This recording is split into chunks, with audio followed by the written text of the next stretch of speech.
Bem, para abrir os debates, não é uma reunião de chapa, estrito senso, né?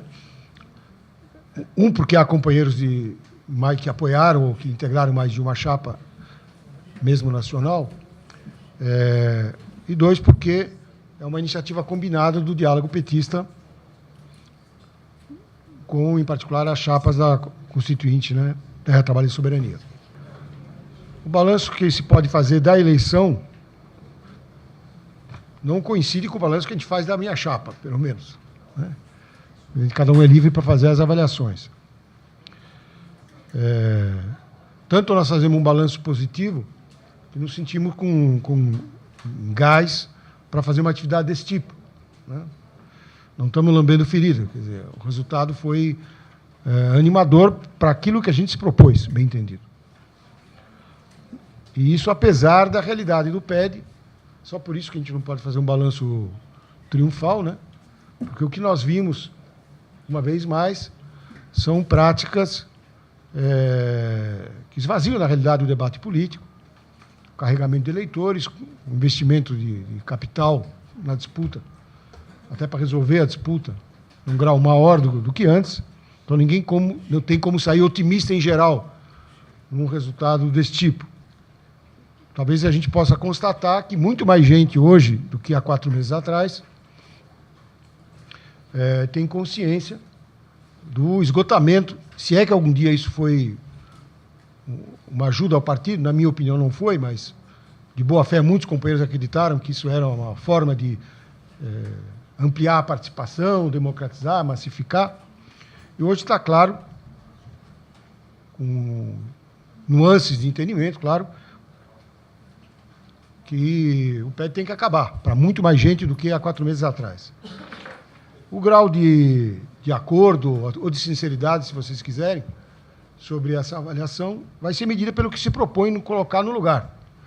Nós levantamos e continuamos abertos ao debate a partir da proposta de voltar aos encontros, como uma forma que foi consagrada, não apenas na história do PT, mas, de certo modo, corresponde às formas tradicionais no movimento operário, no sentido mais amplo, né? Largamente praticado nos sindicatos, e tem todas as vantagens sobre esse mecanismo de participação passiva, né? Onde o eleitor se manifesta uma vez a cada 4 anos, que é o próprio da democracia burguesa, chamada burguesa, né? Mas, como eu dizia, se a gente pode ficar satisfeito dos 5.300 votos que a nossa chapa obteve, porque conseguiu com isso o objetivo político, que era as posições no Diretório Nacional e, inclusive, acho que isso vai aparecer no debate, até superando objetivos em estados e municípios em relação às executivas, por exemplo, ninguém pode se satisfazer com o sentido geral do processo, né? 400 mil números redondos, né? Filiados votaram, sendo que havia 800 mil boletos pagos, né? Então, esse é o primeiro problema. E esses 400 mil que votaram são 100 mil a menos do que votaram há 4 anos atrás, né? O que permite qualificar esse fenômeno como um tipo de abstenção política. Como entender esse processo? Bom, o processo recém acabou, a discussão começa. Eu, correndo o risco de ser curto no raciocínio, mas queria sugerir que a gente estabelecesse uma relação entre esse aspecto da vida interna do partido com a vida política do país, cujo ano é marcado pelo fenômeno das manifestações de rua de junho, em certa medida julho também, que não apenas não foram lideradas pelo PT, mas onde os símbolos, as bandeiras do PT foram, mal vistas, em alguns casos mesmo, rejeitadas.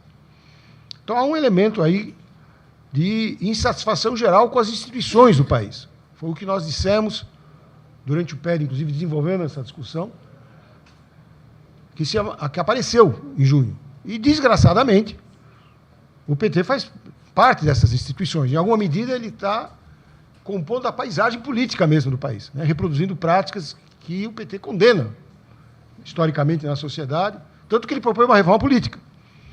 E, no entanto, sem ter feito ele próprio nenhuma reforma política, ele sofreu algum tipo de sanção interna de uma parte dos filiados que estão tão insatisfeitos que renunciaram ao direito de votar, mesmo ele tendo sido pago para poder votar.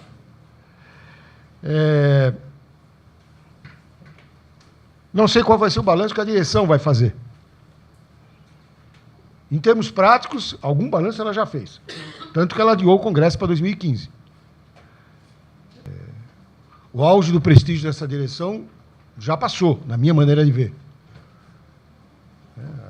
As ruas de junho são uma indicação e o resultado do PED também. Do outro lado, tem um aspecto aí, eu quero dizer que é francamente positivo, que é a audiência de algumas das questões que, desde o diálogo petista, mesmo no PED de 2009, e agora novamente em 2013, a gente levantou, e que a chapa, em particular, motorizou nessa campanha. Um que eu já mencionei é a questão do próprio PED, o fim do PED. No dia seguinte à eleição, o membro da Executiva Nacional, que encabeça, por assim dizer, a chapa Partido para Todos, que é uma das chapas que apoiou a candidatura do Rui Falcão, disse claramente que ele estava pelo fim do PED. E a gente já tinha ouvido isso nos debates da parte de pessoas de qualquer corrente, de qualquer chapa. Então, nós podemos nos congratular com esse sentimento, né? Em segundo lugar, o problema das instituições no país, a questão da Constituinte, que a gente levantava de uma maneira um pouco propagandística, para usar o velho manual, vamos dizer, no passado, e que, a partir dos acontecimentos desse ano, onde se cruza a ofensiva do STF contra o PT, ele próprio, uma instituição, nesse caso, reagindo à Organização dos Trabalhadores, né, de um lado, e, de outro lado, principalmente, as manifestações de rua, mostrando que as instituições não representam o povo não se reconhece, uma boa parte, pelo menos, do povo não se reconhece nas instituições. Então, isso aí mostrou para muito mais gente o que é esse mecanismo chamado, pelos cientistas políticos, né, de presidencialismo de coalizão, que a imprensa chama de balcão de negócio, e o povo está com isso por aqui, pela tampa, né? O sentimento que com esse Congresso não dá. Essa regra hoje é bem mais questionada e questionável do que antes.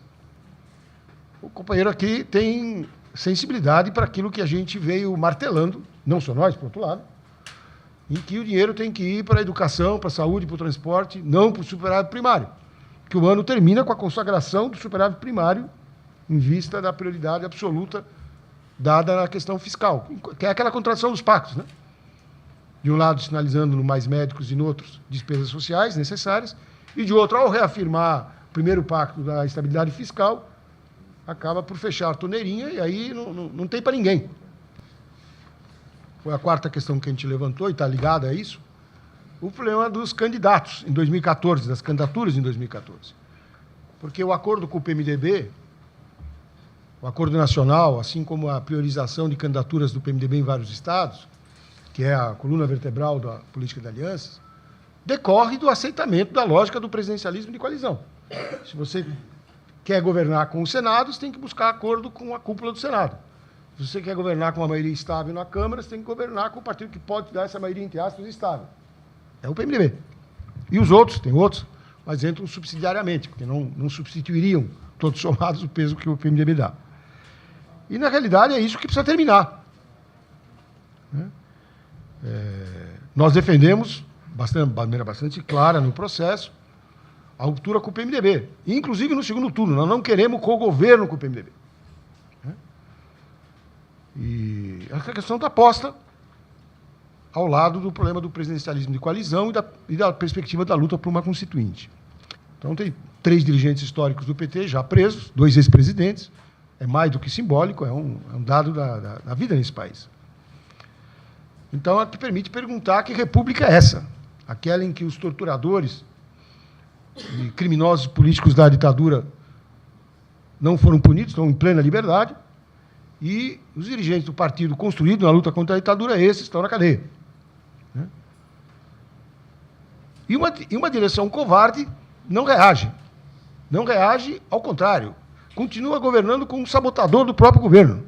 Esse é o cenário. Eu não falo isso não é para me satisfazer, nem mesmo para congratular, talvez só para dar um tom dramático a uma situação que não é mole. Na realidade, ela é muito perigosa, essa situação. A Dilma está nas pesquisas relativamente, mas é relativamente, gente. Um terço não vai votar em ninguém. A campanha já começou, mas um terço continua dizendo que não vota em ninguém. Isso pode ser um desenlace imprevisível, ou a eleição de um governo que não tem força para fazer nada. Nós temos que agir como o PT agia. Então, se tem uma questão como a ação penal colocada e não tem reação, nós temos que organizar a reação. Se a questão da Assembleia Constituinte está na ordem do dia, então nós temos que organizar um ato público pela Constituinte. E esse tipo de iniciativa tem que dar a base para a gente avançar do agrupamento que a gente, bem ou mal, conseguiu fazer até aqui, a um agrupamento mais amplo, mais estruturado, com mais capacidade política, que, vamos dizer, tudo isso num prazo de 6 meses, antes da Copa, na minha cabeça, a gente pudesse oferecer aos trabalhadores e ao povo brasileiro. Quer dizer, uma campanha política e um agrupamento político comprometido com essa campanha. Acho que há disposição para isso, mas é minha opinião e o debate vai mostrar até onde a gente pode ir. Eu acho que nós estamos vivendo hoje a crônica de uma morte anunciada. Politicamente falando, né, fica claro que a maneira como o conjunto do PT reagiu ao que aconteceu em 2005, em grande parte, galvanizou, né, as condições para que a condenação acontecesse da maneira como aconteceu, né? Eu diria que, por responsabilidade, às vezes, dos próprios envolvidos diretamente na questão, que demoraram muito tempo, do meu ponto de vista, para ter uma visão sistêmica do processo. Para vocês terem uma ideia, nós descobrimos, quando já as primeiras condenações já estavam acontecendo, a história do Banco do Brasil, que a história do suposto desvio do Banco do Brasil era mais uma grande farsa. Num nível, gente, em que nós tivemos acesso a auditoria, que a VisaNet é uma empresa multinacional que não tem nada a ver com o Banco do Brasil, que fez propaganda para divulgar o cartão Ourocard do Banco do Brasil, certo? E houve uma contratação no valor de 80 milhões, que o STF afirma, continua reafirmando, e condenou as pessoas dizendo que esse dinheiro não foi utilizado para a campanha e foi desviado, teria sido desviado. Nós tivemos acesso a uma auditoria que a VisaNet fez, encomendou para um escritório de advocacia em São Paulo, para regularizar imposto de renda. Então, ela pega esse valor do contrato, como dos outros de contratos anteriores, e divide esse valor desse contrato de 80 milhões por eventos realizados. Então, promover o vôlei de praia, promover, que é através dessas atividades, a exposição Brasil-África, enfim, tem uma série de eventos que foram realizados e que, nessa auditoria, eles vão demonstrando o seguinte: olha, o evento vôlei de praia, de tal data a tal data, ele gerou tantas notas fiscais, e dessas notas fiscais, tantas foram deduzidas no imposto de renda. Esse documento existe. A gente recebeu uma minuta desse documento que ajudou a organizar mais de 100 anexos que estavam dentro da AP 470 e que não foram objeto de análise pelos juízes. Então, nós chegamos nesse nível em que o Henrique Pisolato, que agora se encontra foragido, ele foi condenado por unanimidade. Ele não teve direito a um recurso, né? Porque não trataram a questão dele assim como nem vamos discutir. Só que essa questão é que construiu a lógica de que o mensalão, o chamado mensalão, é o maior escândalo de corrupção nesse país. Essa semana a gente teve a notícia de que o Banco do Brasil o Supremo vai pedir para o Banco do Brasil ressarcimento dos recursos desviados. E a gente está achando muito bom que isso aconteça, porque talvez possa ser o começo de uma mudança nesse jogo estúpido que a gente está assistindo. Isso é fundamental para a gente, porque ele é o fio condutor, né, de todo o resto da história construída. Então, voltando, acho que essa falta de visão sistêmica acabou fazendo com que cada réu cuidasse do seu problema. O não enfrentamento político em relação a essa questão de que não havia compra de votos, e isso no meio da crise de 2005, eu acho que foi uma atitude tomada para garantir a própria continuidade e impedir o impeachment do Lula, né, acabou gerando ou produzindo uma bomba que se volta contra nós a todo momento, até que a gente consiga desarmá-la. Cris, usando uma expressão do Sokol, que a tragédia e tudo de ruim do destino trouxesse a ditadura para os dias de hoje, com a prisão dos companheiros, né? Embora a Comissão da Verdade sejam poucas pessoas e ela não faça parte, eu fui em alguns debates do PED, não faz parte da agenda política do nosso partido, a questão da Comissão da Verdade é uma coisa importantíssima para colocar o nosso partido na realidade política que nós estamos vivendo hoje. Não adianta ficar nesse faz de conta da social-democracia, como se a direita não tivesse nenhum plano B, plano C, de golpe e outras coisas, se ela está agindo de uma forma golpista todos os dias, seja através da mídia, seja através dos tribunais, seja através da concentração de recursos, seja através da militarização da polícia militar e os grupos de extermínio com a pena de morte, tá, né? Então, por mais que as pessoas achem que a gente ficou louco, que virou arqueólogo, que não tem o que fazer na vida, só fica procurando coceira, a ditadura e todas as suas visões estão na ordem do dia mais do que nunca. Mais do que nunca. Porque quando eu conseguia o Genuíno um pouco mais, o Zé Dirceu muito menos, e o Delúbio nunca nem me deu a mão, tentar discutir desse jeito dinossáurico, os caras falavam, pelo amor de Deus, não vamos discutir por aí, não é por aí. Não é para fazer plenária, não. O Lucas Busato não alugou um hotel lá no interior e tal, comando, para a gente se mobilizar, furava o pneu. Não, não. É pela via jurídica, é por isso, por aquilo, por aquilo. E hoje, nós voltamos ao tempo da ditadura. Daqui a um pouco vai ter que levar cigarro, coisa, fazer familiar, visita, né, que tem que fazer, revista. Quem não faz interpretação da luta de classes, da capacidade golpista, da ditadura, fica surpreso, né? Fica achando que foi uma coisa que começou agora, que não tem antecedente no passado. Outro dia o Edinho Silva me disse que o que tem de vereador, prefeito, sendo judicializado pelo Tribunal de Contas, sabe, é impressionante, impressionante, impressionante, que tem de jeito pendurado na justiça, sem advogado. Essa é a nossa situação.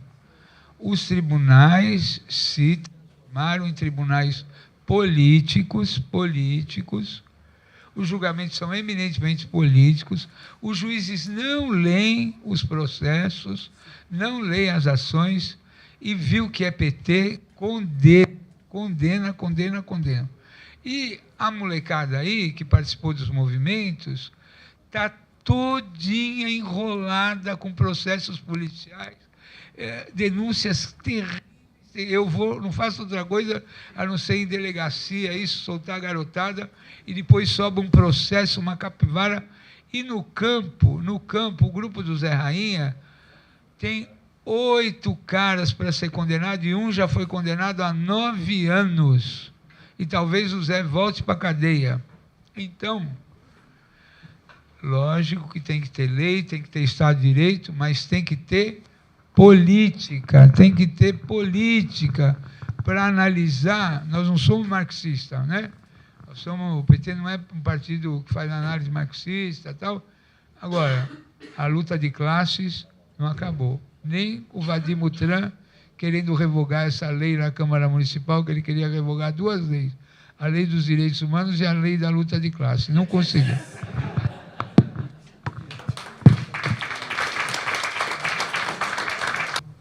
Foi lançado, então, nacionalmente esse plebiscito, cerca de 300 pessoas de vários estados do país, e é um plebiscito que pretende realizar, na Semana da Pátria de 2014, uma consulta, uma ampla consulta popular, sobre a base de uma única pergunta: você é a favor de uma Constituinte exclusiva e soberana para fazer a reforma do sistema político?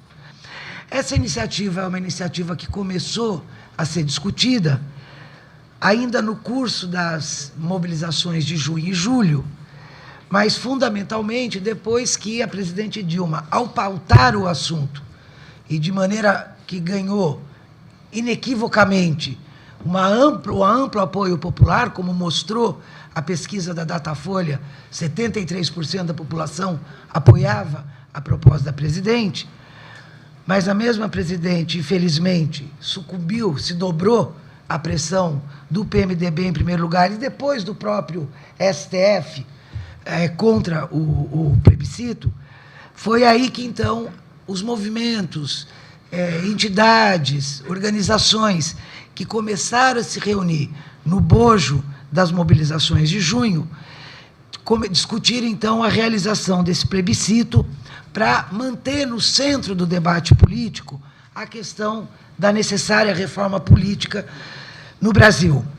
Evidentemente que as mudanças que são necessárias para o Brasil conquistar a soberania, para os trabalhadores conquistarem plenamente seus direitos, vida digna e etc., é bem mais ampla do que a reforma política.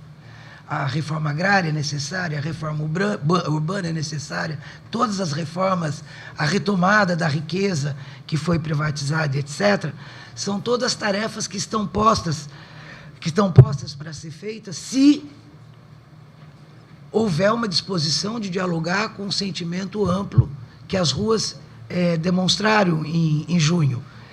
A simples reivindicação de serviço público e gratuito remete a uma modificação profunda que é necessário ser feita na política no Brasil. Mas a reforma política, mesmo se ela é um aspecto do que pode ser feito, é inequivocamente um primeiro passo.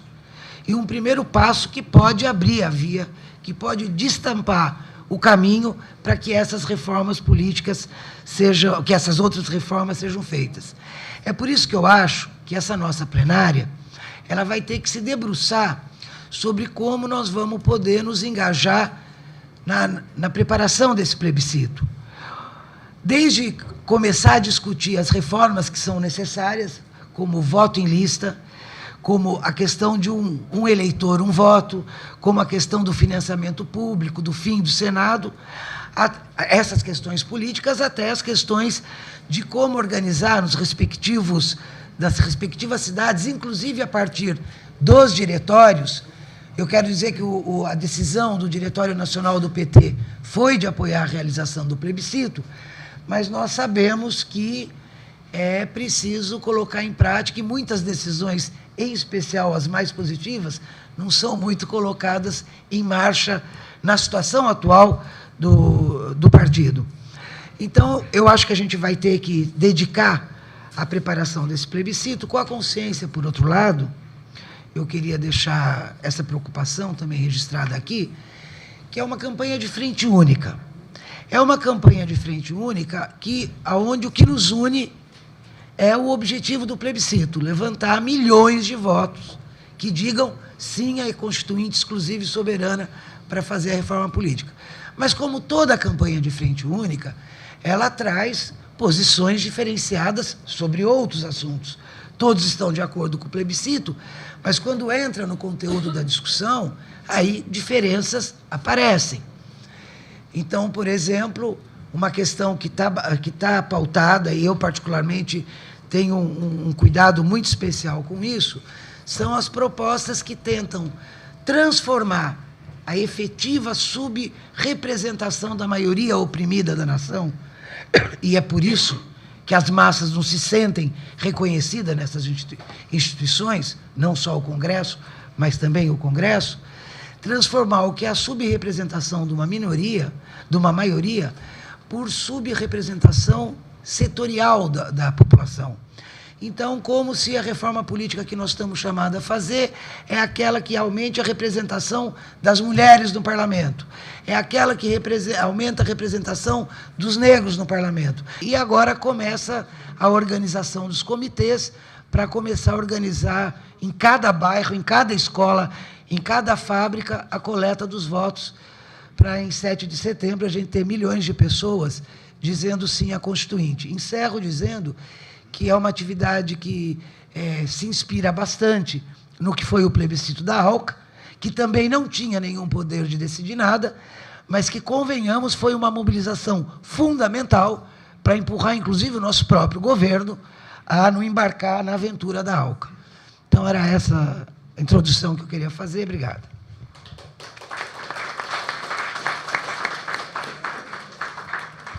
Boa tarde, companheiras, companheiros. A mim me compete falar sobre a campanha Haiti.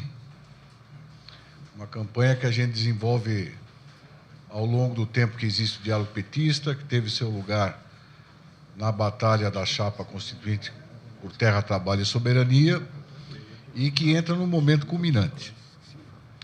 Num cenário continental, que o Haiti faz parte da América Latina, né? Está ali na América Central, na região das ilhas, pertinho de Cuba, em que a pressão do imperialismo continua existindo de maneira bastante evidente, em particular dos Estados Unidos, que é o verdadeiro mandante da ocupação do Haiti. O Brasil se ofereceu, já no governo Lula, né, para fazer uma tarefa terceirizada para os americanos, que é ali dirigir as tropas de ocupação militar do Haiti. Já que os Estados Unidos estava, em 2004, estava com o seu foco girado para outras regiões do mundo, né? Afeganistão, Oriente Médio. Então, aqui no Haiti, quem vai impor a ordem vai ser uma missão da ONU dirigida militarmente pelo Brasil. Essa missão entrou lá para ficar 6 meses e o ano que vem vai completar 10 anos. Mas essa pressão do imperialismo que existiu desde a origem da ocupação militar do Haiti se verificou agora, né? Uma semana atrás, nas eleições de Honduras. Essas recentes eleições de Honduras foi uma fraude escancarada, vergonhosa, gente. Os companheiros da CUT que foram na delegação internacional sindical a Honduras para acompanhar as eleições deram um informe assim de você ficar de cabelo em pé. 80% dos candidatos da oposição, que é a esposa do Zelaya, que era candidata a presidente, ameaçados de morte, né? Tem que andar com guarda-costas. Então, Honduras, que é um país exportador de banana, quem domina são os latifundiários, né? Literalmente é uma república bananeira, Honduras, literalmente. E os Estados Unidos foi o primeiro país a reconhecer, no momento em que foi declarada a vitória eleitoral do candidato da direita, reconheceu, né? Quando as evidências de fraude são enormes e os observadores internacionais todos apontaram. Então, a pressão continua, né? Para desestabilizar o Maduro na Venezuela, né? Para empossar setores de direita, independente de terem feito fraude ou não nas eleições. Então, uma pressão constante que tem a ver com a crise, né, internacional. Os Estados Unidos está longe de ter saído da crise. Então, para reforçar a sua área de dominação, seu pátio traseiro, seu quintal, que é a América Latina, continua extremamente ativo, né? Seja na desestabilização de governos que não rezam pela sua cartilha, seja na imposição de alternativas que foram fruto da fraude, que é o caso de Honduras. Mas a fraude não existe só em Honduras. Imagina num país como o Haiti, país mais pobre da América Latina, um dos mais pobres do mundo. Ocupado militarmente desde 2004, cujas eleições são organizadas pela ONU, pelas tropas de ocupação, em conluio direto com os americanos, que tem escritório no Haiti, dirigido pelo Bill Clinton. Votaram 22% do eleitorado haitiano para eleger o atual presidente do Haiti, Martelly. E esse atual presidente do Haiti simplesmente está sem convocar eleições para o parlamento desde que ele tomou posse. Isso fez com que o país virasse uma panela de pressão nesse mês de novembro, que está se encerrando no dia de hoje. Enormes manifestações estão ocorrendo no Haiti, gente. Na imprensa a gente não vê, né? Dia 8 de novembro, por exemplo, foram mais de 50 mil manifestantes em várias cidades do Haiti, exigindo duas coisas. Fora Martelly, que é o presidente fantoche, eleito também em fraude eleitoral, com apoio dos americanos e defesa das tropas da ONU comandadas pelo Brasil, e fora MINUSTAH. MINUSTAH é o nome da missão da ONU. Conflito, bomba de gás, partidários do Martelly abrindo fogo contra a multidão, 3 mortos no dia 8 de novembro. Então, uma situação que internamente ao Haiti é explosiva, que externamente já tem um impacto com o anúncio da retirada das tropas uruguaias, o que nos deve fazer considerar que, na próxima etapa, temos que aumentar a pressão sobre o governo brasileiro no sentido da retirada das tropas brasileiras do Haiti. Isso significaria o fim da missão da ONU, porque quem comanda é o Brasil. Eu quero aqui conversar um pouco sobre a ação penal 470, em função de toda a preocupação que a gente está tendo e das manifestações, que eu acho que elas são diluídas e não estão tendo uma coordenação nacional.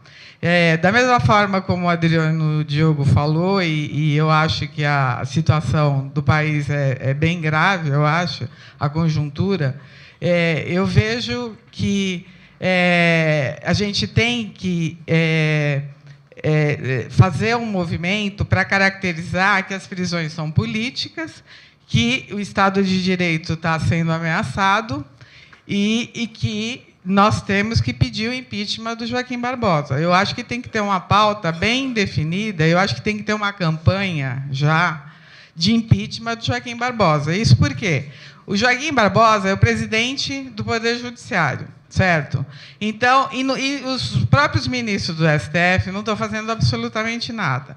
Por um outro lado, ele age na ilegalidade. O julgamento foi político, a utilização política do processo, a execução das penas é ilegal, tudo foi ilegal, tanto que se criou teoria, se desrespeitou a Constituição, se desrespeitou o duplo grau de jurisdição, se desrespeitou uma série de coisas e nada está sendo feito. Então, quando o presidente do Poder Judiciário, da Suprema Corte, age na ilegalidade, então nós não estamos no Estado de Direito. Então, o que acontece? Acontece que não se quer... a Dilma, por exemplo, ela falou hoje sobre os presos, mas e quando ela fez referência à prisão dela, ela se esqueceu de um detalhe muito importante. Ela foi presa na ditadura. Hoje nós temos presos políticos numa democracia e nós não estamos fazendo absolutamente nada. Então, precisa ter uma reação. Quer dizer, as reações que estão ocorrendo, elas estão sendo totalmente espontâneas. Entendeu? Então, nem o PT se manifesta como um todo, entendeu? A militância não está sendo levantada, né? A CUT, o MST, os movimentos, a consulta popular, que poderia também integrar esse movimento. Eu acho que tem uma série de movimentos progressistas, partidos de esquerda, artistas, intelectuais, juristas. Isso tudo a gente tem que começar a reunir. Inclusive, a Ordem dos Advogados hoje já fez uma nota pedindo que o Joaquim Barbosa seja investigado no Conselho. Então, qual que é a minha sugestão? A minha sugestão é que a gente comece a pensar seriamente num movimento nacional. E esse movimento tem que ser nacional para tentar atrair a maior parte das pessoas. E como que a gente poderia atrair os artistas intelectuais? Eu acho que a gente tem que começar a encampar o que a Ordem dos Advogados está fazendo, que é pedir o impeachment do Joaquim Barbosa. Junho colocou todo um problema, né, que apesar do recuo de Dilma, por pressão do PMDB e também do STF, diga-se que é preciso frisar, os trabalhadores, as massas não desapegaram dessa questão da Constituinte. Eu me lembro que em julho, quando eu participei das manifestações lá, chamadas pelas centrais, pela CUT, centrais sindicais, né, quando a classe operária entrou em cena, né, não era qualquer coisa a gente colocar a questão da Constituinte. Estava lá junto com numa faixa, com companheiros do diálogo petista, né, que colocava a questão da Constituinte, a gente chamava palavras de ordem tipo, esse Congresso não me engana, a Constituinte soberana, ou emprego, saúde e educação, a Constituinte é a saída para a nação. As pessoas paravam para escutar e concordavam, fazendo a ligação entre o problema das instituições e as suas reivindicações. Isso não é qualquer coisa. A questão agora da AP 470 levanta outro problema. Foi uma questão que eu reforcei, inclusive lá numa intervenção que eu fiz no lançamento, quarta-feira. A questão de que o problema da AP 470, ela faz uma ligação exatamente do problema dessas instituições que, na realidade, é produto de uma fatura já antiga, de 25 anos atrás, da Constituição meia-boca, de 1988, que foi o acordo de uma transição, né, para não romper com os entulhos da ditadura. E aí é o STF, né, o STF que admite a lei que absolve torturadores e assassinos da ditadura militar, o STF que deixa até hoje solto, né, os latifundiários que mataram os fiscais de trabalho lá em Minas Gerais, em Unaí, né, que agora está na base aliada do governo, no PP, o Mânica, né? O STF que está aí nas suas costas uma série de questões, né, que não foram que colocam o problema do papel que cumpre essa instituição. Na ocasião desse lançamento, eu coloquei até quem manda nesse STF, qual mandato esse STF tem, quem pode controlá-lo. Então, a questão da reforma política abrange toda a questão do problema do sistema político herdado da ditadura, que coloca à tona os problemas da necessidade da gente fazer um combate, né, por outra política, outras instituições. E aí a necessidade de participar desses comitês, inclusive para disputar uma posição, né, como um comitê plural de unidade com outros setores, de que é preciso não se prender às discussões das subrepresentações, que a gente deve ter mais negros, mas a questão central de que o povo em si não é representado nessas instituições. Toda a questão é essa. E isso sempre serviu como pretexto da direção do PT de dizer não dá para governar se não fizer aliança. Mas toda a questão das alianças, do problema das alianças, que eles justificaram porque é preciso governar, toda a questão de hoje o PT está enfiado agora, está sendo colocado contra a parede, sem nenhuma reação da sua direção, porque essa falta de reação tem a ver com o apego à institucionalidade da direção e do governo do PT a essas mesmas instituições. Toda a questão está colocando o problema de outras instituições, que uma reforma política tem que se fazer, que não é esse Congresso que vai fazer, como a gente está vendo agora, com a emenda saindo pior que o soneto dessa reforma, mini-reforma eleitoral que está saindo, esse monstro que está saindo aí. Então, reforça a necessidade de a gente fazer também um movimento nesse terreno para a gente mobilizar para essa perspectiva, né? Eu vou falar só da ação penal 470 e mais ou menos como a gente está encaminhando e encaminhou durante esse processo as coisas lá no Paraná. Essa questão foi a que mais marcou a nossa chapa, a participação na discussão do PED. E a gente recebeu uma crítica que a gente só falava da ação penal 470 e que essa ação não era o centro da conjuntura. O que, no meu entender, é uma crítica pusilânime. Primeiro, porque a gente não falava só disso, falava de muitas outras coisas. Mas escondia o fato de que as outras chapas absolutamente não falavam sobre isso. esconderam, nem por escrito nas suas teses, nem nos debates, se não fossem provocados, e às vezes mesmo provocados. Bom, no meio do processo, eu fiz uma carta, dirigi uma carta em nome da nossa chapa aos outros 3 candidatos a presidentes e as suas chapas respectivas, propondo uma ação de unidade, chamando um debate com a presença do Zé Dirceu. E era um debate sobre a Constituinte, não era um debate sobre a ação penal 470, era um debate sobre a Constituinte. Para vocês terem uma ideia da reação, o companheiro candidato da Mensagem, que é o deputado federal Dr. Rosinha, da DS, respondeu afirmativamente. Os outros 2 candidatos se negaram a participar. Simplesmente se negaram, explicitamente. Tá? Bom, o Zé Dirceu avaliou também naquela circunstância, talvez pela insegurança quanto ao seu futuro, aliás, com toda a razão, como civil, né? E achou melhor, naquele momento, não realizar o ato. Quando vieram as prisões, nós verificamos toda a indignação que saltou, pulou nas ruas, nas redes sociais, enfim, nos pedidos de filiação ao PT e assim por diante. E teve o segundo turno em Curitiba, do PED. Tá? Nós fizemos esse adesivo aqui e fizemos um abaixo-assinado pedindo uma plenária municipal para discutir a inserção do partido na campanha pela liberdade dos presos e pela anulação da ação penal 470. E o que a gente viu no dia? Não houve nenhum militante que se recusou a colocar o adesivo, não houve nenhum filiado que se recusou a assinar o abaixo-assinado. O que me levou a pensar assim, se tudo é tão fácil, por que tudo é tão difícil? Se todo mundo é favorável, por que não sai isso? Diga-se de passagem, o abaixo-assinado foi discutido quinta-feira e nós não temos resposta no Executivo Municipal do PT de Curitiba. E estamos realizando um ato no dia 9,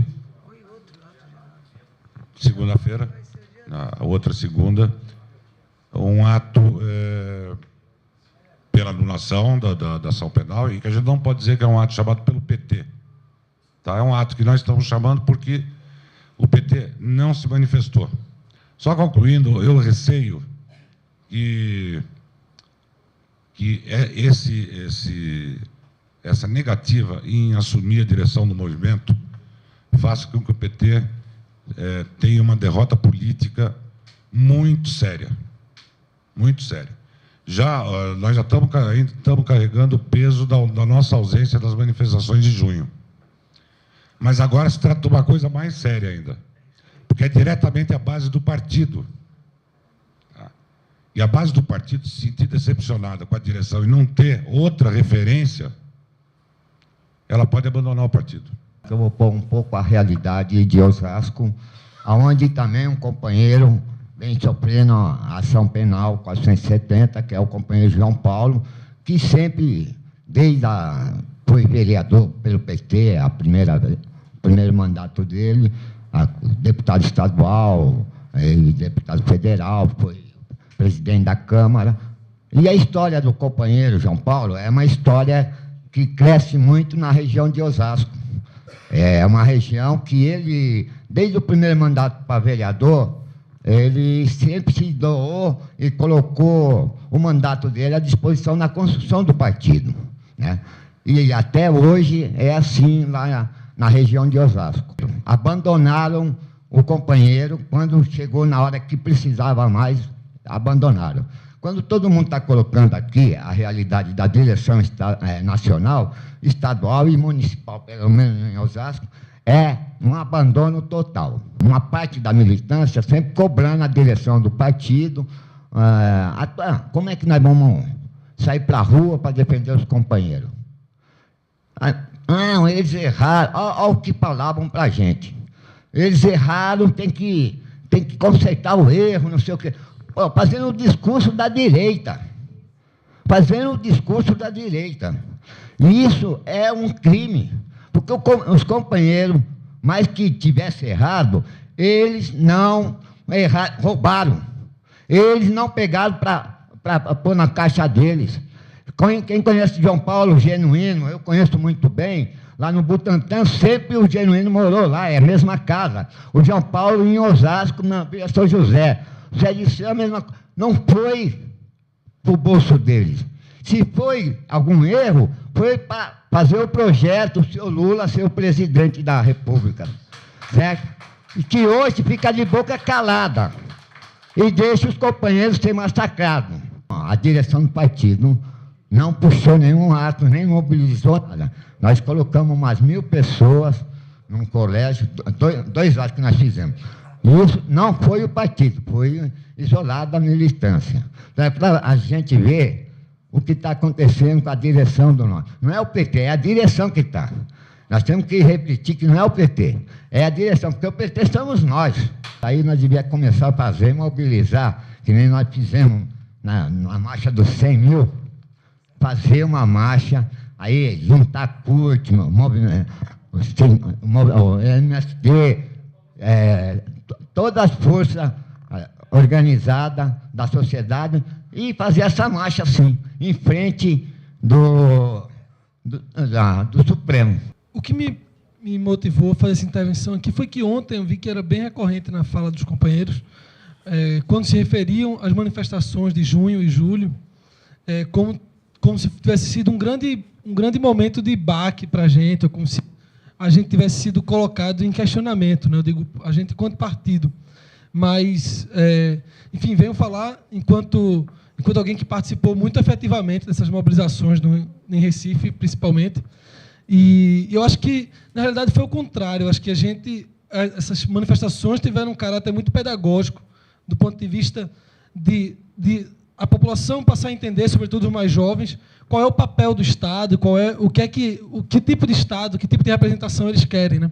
E em Recife, particularmente, o que a gente percebe é que, passado o grande furor daquele momento, quem continua tocando hoje as conquistas que a gente teve lá em Recife, as audiências que a gente conseguiu, foram justamente os jovens que eram militantes dos partidos, né? E com a participação, com o protagonismo do PT muito grande. Então, eu ainda acho que a gente precisa fazer uma avaliação da conjuntura, entendendo que aquele momento de junho e julho não acabou ali exatamente, mas que ainda existe muitas pautas daquela ainda estão na ordem do dia e que a gente tem que tomar essas questões como nossa também. E uma outra questão que eu queria colocar, essa é a primeira vez que eu participo do Encontro Diálogo Petista. Eu fui fruto da campanha da Constituinte por Terra, Trabalho e Soberania, né? Eu sou de uma tendência, sou do movimento PT, participei do congresso em que a gente discutiria em tese como é que seria a nossa posição enquanto tendência no PED, aqui em São Paulo também, não, em Brasília. E desde lá, desde aquele processo interno na tendência, eu comecei a entender o quanto o PED era controverso. Ontem, ouvindo os companheiros falarem, né, que a gente vive um momento muito difícil no partido hoje, tal, desde 2005. É curioso, porque eu me filiei em 2005. Eu me filiei durante o escândalo, né, do Mensalão. Né? Então, foi talvez esse mesmo sentimento que os companheiros lá da Petrobras foram atrás do companheiro lá, né, que me fez me filiar a esse partido também, de ver os ataques da mídia, de ver o que vinha acontecendo. E foi muito duro acompanhar esse PED, e eu acho que Zenilda já deve ter feito, o professor Edmilson também, talvez, uma avaliação de como é que foi em Pernambuco. E vocês imaginam como, para a gente, lá foi difícil. O PT é completamente fragmentado, o PT não se entende. Enfim, o PED é um absurdo. Agora, eu queria, só para os 30 segundos que me restam, dizer que a discussão, tanto quanto a gente sabe que a discussão por uma reforma eleitoral, né, essa constituinte exclusiva por uma reforma eleitoral, ela é insuficiente, porque o problema não é exatamente a eleição é um reflexo da despolitização, enfim, da supremacia do poder econômico sobre a política, né? Também a discussão do PED é isso, né? Eu acho que a discussão é mais do que simplesmente se o PED vale ou não vale, se o PED é mais ou menos democrático. Não, porque o PED ele não é destituído de política, o PED não existe à parte né, dos nossos debates, das nossas discussões. Então, eu queria fazer uma sugestão no texto, que a gente aprofundasse essa questão do PED e que não se limitasse em rechaçar o PED, o que é já óbvio e talvez seria até chutar cachorro morto. Mas, na realidade, fazer uma discussão mais profunda sobre como se estrutura o PT. Enfim, obrigado. Gozado, né, a dialética que está estabelecida nessa relação do partido com essa situação tanto do mensalão quanto da ação penal, né, 470. Me parece que é uma dialética um pouco confusa, porque a gente, ao mesmo tempo que a gente percebe que existe um desgaste, uma degeneração do partido, ao mesmo tempo, ontem, né, saiu nos jornais, enfim, Jornal Nacional, essa coisa toda, na mídia, as pesquisas eleitorais mostrando que a Dilma já ganha no primeiro turno. Apesar de todo, né, a degeneralização estabelecida e que a gente, né, compreende esse processo. Então, me parece que, muitas vezes, né, essa relação da direção do partido ela tem esse significado realmente de preservação do governo e que é uma tática que, infelizmente, né, a população não consegue enxergar e que acaba legitimando. Né? E isso acho que faz muito... constrói muito essa posição do partido de não defender os companheiros, né, e não criar uma posição firme, né, enquanto direção. Viu o companheiro, acho que é o Helder, lá de Pernambuco, né, que se falou que se filiou em 2005, também a companheira. Queria dizer que eu também sou fruto desse processo, né, da filiação de um período de que me parecia que o partido necessitava de uma convocação dos militantes e, eu, humildemente, fui um daqueles que também me filiei ao partido em 2005. O partido lá em Pelotas, né, fazendo uma avaliação mais local, do que eu acompanho de 2005 para cá, infelizmente, é um retrato de um partido da ordem, né, um partido tradicional. Não reúne, diretório não reúne, funciona nos espaços só nos momentos quando tem a necessidade, né, de encontros, ou, no caso, para disputar prévias, né, ou o próprio PED. Então, é uma lógica que acaba afastando a militância e acaba criando esse ato entre a militância que já existe e a própria opinião pública, que tem uma referência muito forte no PT. Lá em Pelotas, nós temos o candidato a presidente municipal lá que foi eleito, é da CNB, e nós temos 4 vereadores. Né? Nessa última eleição, em 2012, nós fizemos uma aliança compondo na chapa o PMDB, com o vice do PMDB. Assim como os companheiros estavam falando, em Alagoas e em outros lugares do país, lá o mesmo resultado. Né? Tivemos um processo, vamos dizer assim, de deslegitimação do PT, descaracterização do PT da sua identidade. E,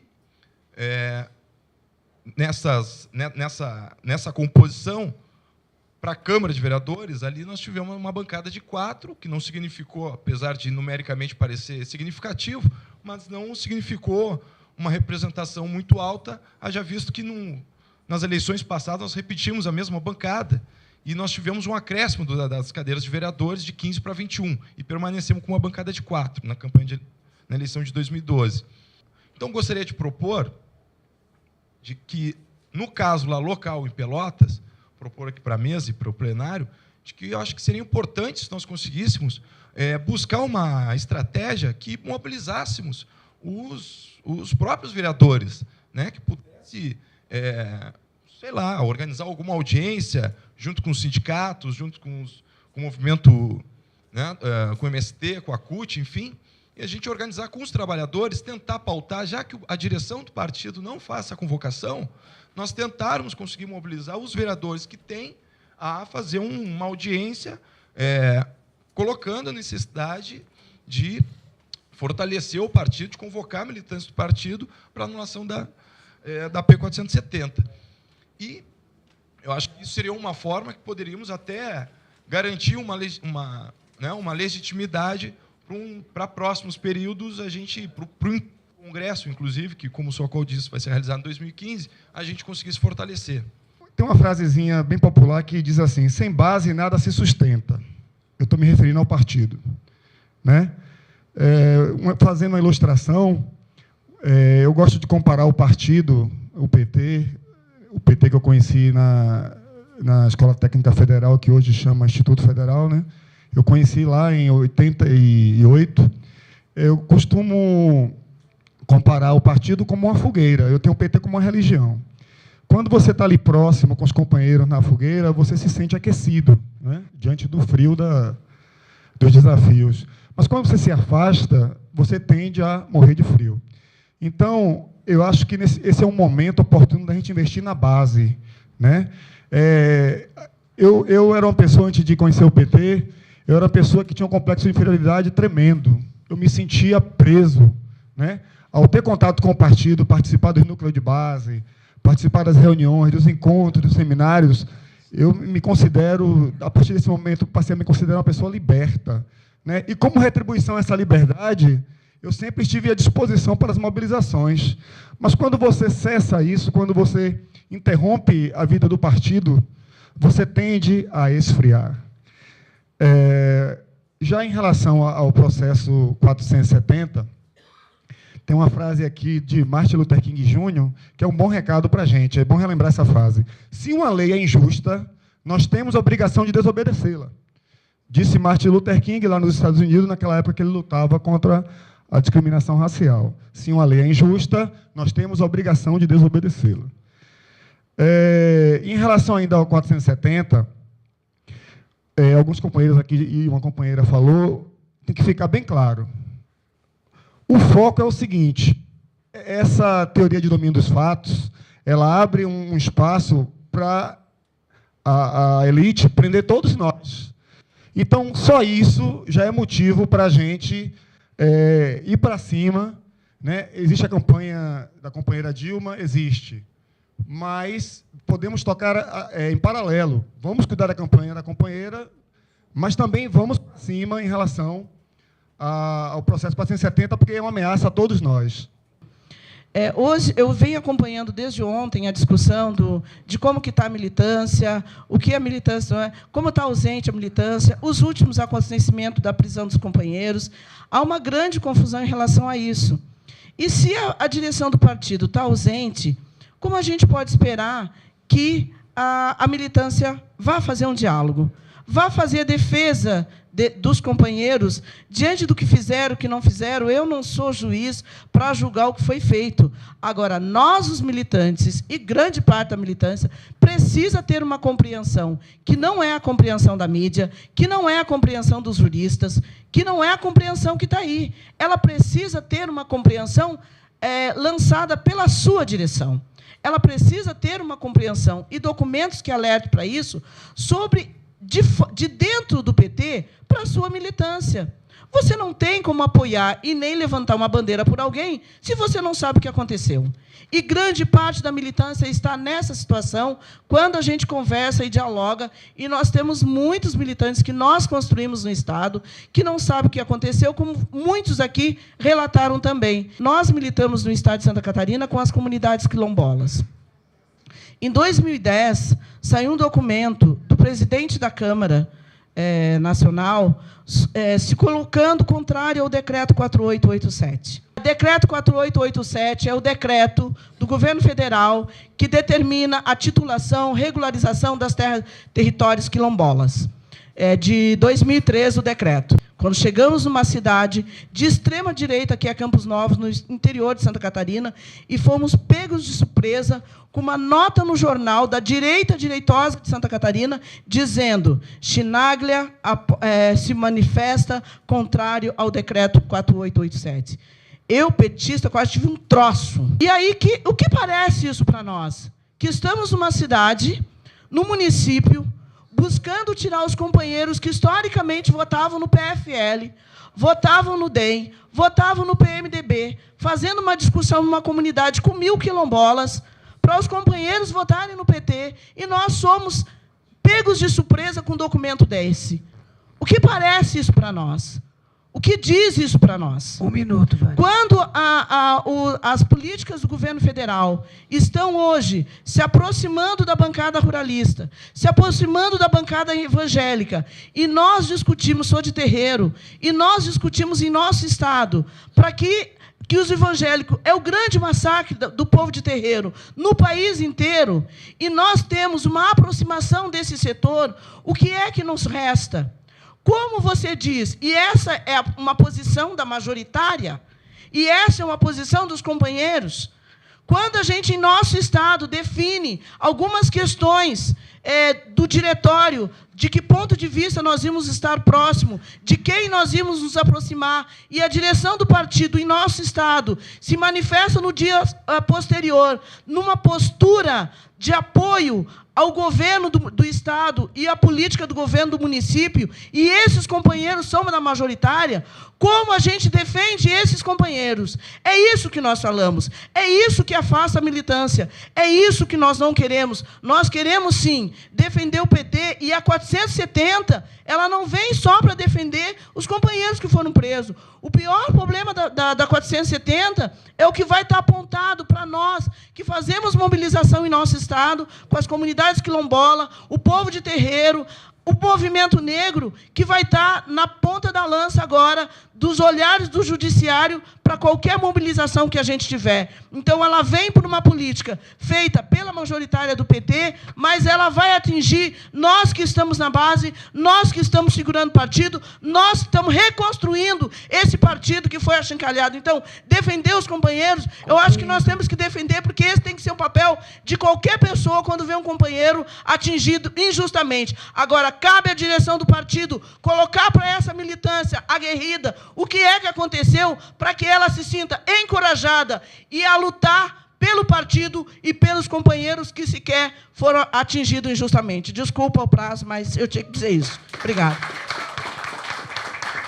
Eu queria partir de um exemplo. Lá no Rio Grande do Sul, nós tivemos segundo turno, no Estado e no caso de Porto Alegre.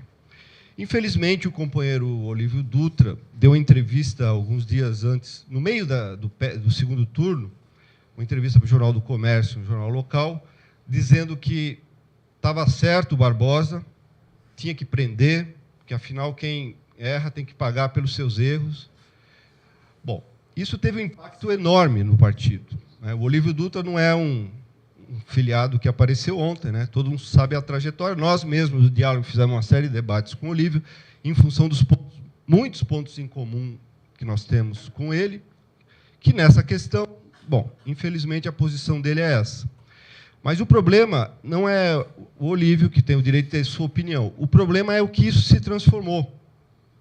No segundo turno, no debate de Porto Alegre, foi uma saraivada da chamada esquerda, PS, Articulação de Esquerda e outros, dizendo que é isso mesmo, esses caras estão destruindo o partido. Esses setores da esquerda, infelizmente, não é da semana passada, desde que começou essa discussão, nunca se associaram, nunca entenderam o que está acontecendo. E, em geral, se associaram com as posições mais atrasadas, as posições que não permitem a gente fazer a defesa das organizações e do próprio partido. Nós temos que olhar para a base do partido, independente de corrente, dialogar diretamente com os militantes e os dirigentes sobre os problemas que aconteceram. Fazer aquilo que a direção se recusa a fazer, que muitos companheiros aqui, eu acho que corretamente estão dizendo, explicar, como a Wanda falou, por A mais B, por que é um ato de exceção, por que é um ato político, por que é inconstitucional. Entrar na discussão, né? Porque ninguém vai fazer isso por nós. Não adianta mais esperar que a direção faça, porque ela não vai fazer. Segundo, explicar para a base do partido que a política que a direção aplica é uma política que conduz para a derrota em 2014, não para a vitória. A aliança com o PMDB é uma aliança que, para preservar aquilo que as ruas rechaçaram. A política que leva às privatizações, que leva às concessões, é a política que o capital exige, que é a mesma de sempre. Então, ligar uma coisa à outra para mostrar que é preciso de outra política. E sobre essa base, agir de maneira extremamente ofensiva. Então, eu queria concluir essa intervenção dizendo o seguinte, que eu estou muito preocupado, porque daqui dessa sala é que, na minha opinião, pode sair o embrião da resistência no interior do partido. Ou seja, organizar cada companheiro aqui se reunir, depois em delegação, não sei, ou no seu estado, para organizar as reuniões de volta. Para preparar o quê? Para preparar o nosso calendário. Por exemplo, eu queria propor já aqui que a gente desenvolva nos estados a atividade 34 anos do PT sob essa base, as consequências da ação penal e as instituições. Por que se deixar a direção, vai ser oba-oba da Dilma, como a gente já viu no ano passado. Então, nós vamos ter que organizar a discussão para ganhar os companheiros para a luta do plebiscito e fazer o que o companheiro já disse, agir como o PT agia, sem esperar que a direção faça o que ela deveria fazer.